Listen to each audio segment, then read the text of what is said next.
Mexican appam શાકભાજી અને Mexican મસાલા સાથે બનાવેલ અપમ માટે જોઈશે 2 બાઉલ સોજી, અડધો બાઉલ સામાન્ય ખાટું દહીં.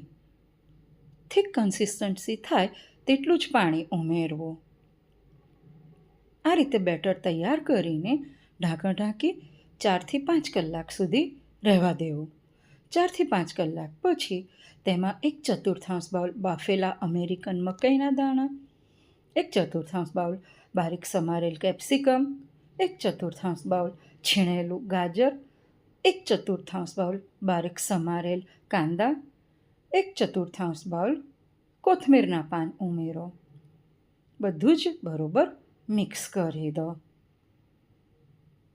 સ્વાદ પ્રમાણે મીઠું, 2 ટીસ્પૂન વાટેલા આદુ મરચાં.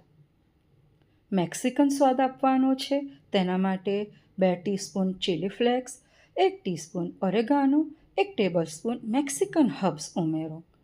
બધું જ બરોબર મિક્સ કરી લો. થીક કન્સિસ્ટન્સી રાખવાની છે માટે જરૂર જણાય તો જ પાણી ઉમેરવું. તૈયાર છે આપણું મેક્સિકન અપમનું બેટર. અપમ બનાવતા પહેલાં અપમ પેનને ગેસ પર ગરમ કરવા મૂકો. તેલથી ગ્રીસ કરી દો. જેટલી કેવિટી છે તેટલું જ બેટર લેવું. તેમાં 1/4 ટીસ્પૂન જેટલો ખાવાનો સોડા અથવા ઈનો ઉમેરી 1 ટીસ્પૂન પાણી ઉમેરી બરોબર મિક્સ કરીને બધી જ કેવિટીમાં ઉમેરી દો.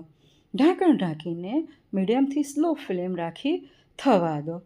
1.5થી 2 મિનિટ થવા દો અથવા તો કૂક થાય ત્યાં સુધી થવા દો. સાઈડ ચેન્જ કરો. બીજી સાઈડ પણ આ જ રીતે થવા દો.